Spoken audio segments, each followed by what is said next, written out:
Olá, meu amigo. Olá, você, bem-vindo ao canal A Vida Continua. Hoje gravando mais uma live para você, neste último dia de fevereiro, 29 de fevereiro, porque estamos num ano bissexto. É pedir desculpas, sinceras desculpas, porque você prestigia o nosso trabalho, mas tem total consciência de que ainda está muito aquém da qualidade que nós gostaríamos de mostrar. Peço desculpas por isso e pelas lives anteriores, porque ao começar a live eu sempre perdi o som. Minha preocupação é dar um conteúdo bom, levar um conteúdo aproveitável, um conteúdo que contribua na internet, na rede, com alguma coisa de bom, despertando as pessoas para a sua realidade espiritual, que é um ser imortal, que a vida prossegue além túmulo, que o homem leva é o que ele é de fato, como pessoa moralmente constituída, e que não nos percamos aqui nas ilusões, nas emoções perturbadoras, não é, do mundo. Estamos no mundo, é verdade, mas não somos do mundo. Eu comecei falando a primeira live já sobre flagelos destruidores, falamos também sobre fatalidade, destino, livre-arbítrio. Os assuntos estão chegando e não param. Há sempre um tema interessante para a gente abordar. Depois eu toquei no assunto das psicografias, entramos na questão das profecias, dos falsos profetas, dos verdadeiros. E hoje estamos também num tema correlato. Eu quero falar de funerais, ou seja, como se dá a passagem nossa para a vida espiritual. Dói, morrer dói. O tema de hoje, eu introduzo aí a questão da morte. A gente precisa falar da morte para falar da vida. Eu tenho até um livro aqui do Ernesto Botticelli. Eu não sei. Aí, a minha. Aqui. Ernesto Botticelli, A Crise da Morte. Para ver como é que é essa história. Algumas pessoas morrem de um jeito, outras morrem de outro. Mas como se dá essa passagem, essa transição? O gênero de morte interfere na vida do espírito? O que é morrer de uma enfermidade longa, prolongada, e morrer de uma morte violenta? Como é que se dá isso? Eu tenho o Livro dos Espíritos para me auxiliar.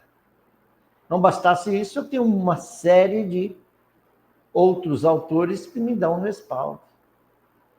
E não são poucos. E são homens de bem.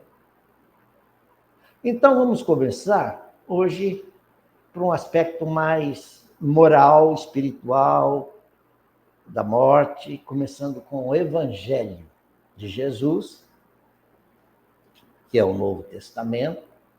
Eu trago aqui algumas passagens do Evangelho, mas elas serão comentadas à luz do Espiritismo, do conhecimento espírita. Antes, a minha vinheta, para ela ficar conhecida aí, tá bom?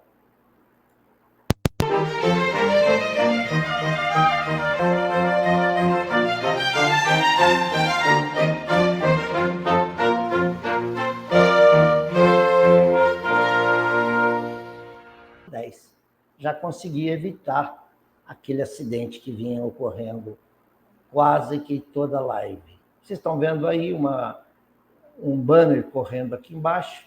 Deixai aos mortos o cuidado de enterrar os seus mortos. É a minha quinta live e eu adicionei aqui também alguns slides para a gente. O nosso querido codificador Allan Kardec, no livro O Evangelho segundo o Espiritismo, sua terceira obra, das 5 que compõem o Pentateuco kardeciano. Aliás, o Evangelho está completando 160 anos. Neste mês de abril, próximo, 15 de abril, foi o lançamento do Evangelho. Uma obra que eu diria toca muito ao coração. E se eu tivesse que dar a alguém que está chegando ao Espiritismo um livro de Allan Kardec, eu daria esse. Porque ele vai ver o próprio Cristo ali, desdobrado. Ele vai ver uma leitura do Evangelho. Então, ele não vai nem se ofender. Ele vai estar vendo Mateus, Lucas, ele vai estar vendo os textos, as passagens mais interessantes do Evangelho, desdobradas à luz do Espiritismo. Kardec, nesse livro, não entra nas questões dogmáticas. Não. Ele deixou isso para a Gênese, deixou isso para a Revista Espírita. Ele só reuniu nesse livro aquelas passagens nas quais todas as religiões podem se juntar. Então, digamos, um guarda-chuva, onde todos podem ali se reunir, todas as religiões. Porque é a doutrina pura de Jesus. E ele foi distribuindo essas passagens ao longo dos capítulos, e no capítulo 23, ele chamou esse capítulo de moral estranha. Por quê? Porque, às vezes, Jesus dizia algumas frases que pareciam, assim, entrar em contradição com a sua doutrina. Mas como? Ele está pedindo para abandonar pai, mãe, filhos, para o acompanhar, para acompanhá-lo, e quem não fizer isso não é digno dele? Como? Jesus defende a família, ele coloca o amor, a piedade filial, a proteção dos pais como um dever primário da criatura que ama o seu próximo, coloca um amor eterno às mães, devota um amor eterno às crianças. Como ele poderia entrar em contradição? Então, Kardec reuniu nesse capítulo esta e outras passagens do ministério do Cristo, em que parece que ele estaria entrando em confronto com os próprios ensinamentos. Outra, eu não vim trazer a paz, mas a espada. Ué, ele veio fazer a guerra? Ele que elegeu a mansidão como um requisito para você herdar a terra. Ele chamou os pacificadores filhos de Deus. Ele não se levantou contra os seus adversários uma só vez. Outra frase, e é a que entra hoje aqui o nosso trabalho, ele saiu na sua caminhada, na sua pregação, acompanhado de alguns discípulos, viu um homem e sondou o coração desse homem e falou: esse está quase pronto para vir somar comigo no meu ministério pela renovação moral da humanidade. Chegou e disse: você vem comigo. A resposta do jovem, do homem,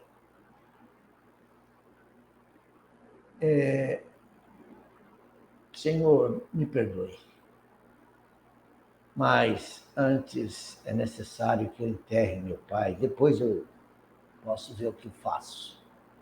Jesus responde: deixai que os mortos enterrem seus mortos, mas quanto a ti, vai e anuncia o reino de Deus. Está lá em Lucas. Não sabemos o desfecho, mas sabemos que esse homem não fez, não seguiu a Jesus, não atendeu ao convite. A gente pesquisa, lê sobre a cultura do povo judeu e vai entendendo melhor. Nós, homens, costumamos pretextar algo diante dos chamados mais graves da nossa vida. Costumamos sair de lado, arranja uma desculpa, e deixa passar momentos tão graves de decisão como este. Se desculpando para enterrar o corpo. Só que o corpo, convenhamos, façamos uma análise sincera. Há funerais que demoram 7 dias, 8 dias. O funeral da rainha, quanto tempo demorou? Da rainha Elizabeth II? Há funerais que são verdadeiras cerimônias, com muita pompa. Claro, coisa dos homens. Mas há também funerais que são para discutir a herança. Para ver logo quem fica com o quê do morto. O morto está esfriando e os vivos estão lá negociando já. Na Judéia, de 2000 anos atrás, e eu conversei com uma família de judeus, eles diziam que o funeral se completa mesmo 1 ano depois da morte. Eu vou ler com vocês. E o que Kardec comentou, né? Jesus não poderia censurar aquele que cumpria um dever de piedade filial. Para entender o real sentido dessas palavras, é preciso considerar o contexto histórico e as circunstâncias em que foram ditas. Mas elas têm, isso é aspa, porque é do Evangelho, palavras do Evangelho de Kardec. Tem, no entanto, um sentido profundo, que só o conhecimento mais completo da vida espiritual podia tornar perceptível.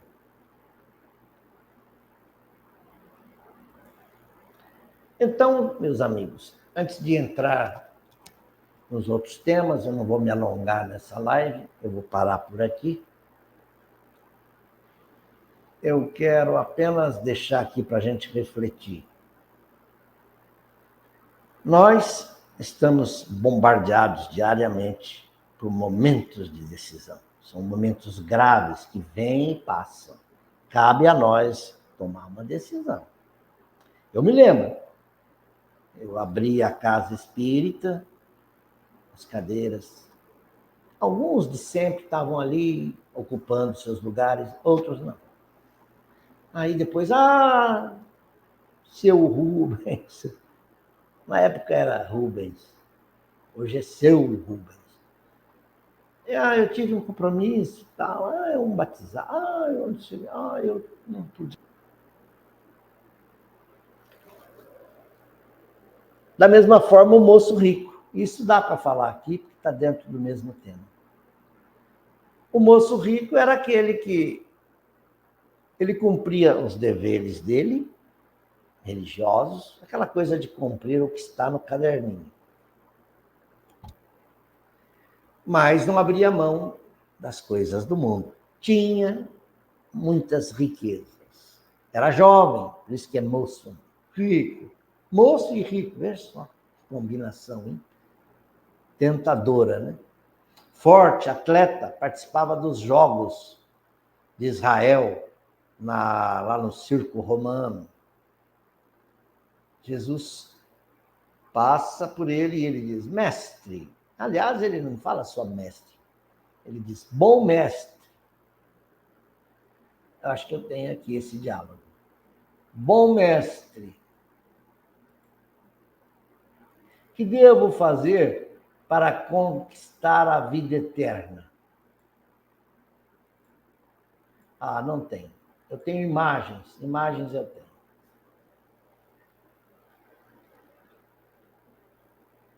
Jesus, sabendo onde ele queria chegar, respondeu,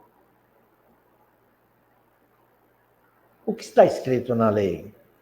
A lei manda que eu ame a Deus com todas as forças do meu sentimento, do meu coração, que eu ame o meu próximo. O que mais? Pede que eu não preste falso testemunho, que eu não cometa adultério, eu sou fiel. E enumerou mais algumas qualidades, algumas recomendações da lei. Jesus ouviu e disse: muito bem, muito bem. Só que tu me chamaste de bom, bom só Deus. Mestre, sim, este eu sou, mas bom só Deus. Olha só. Mas já que você já faz tudo isso, o que mais lhe falta? Mais nada.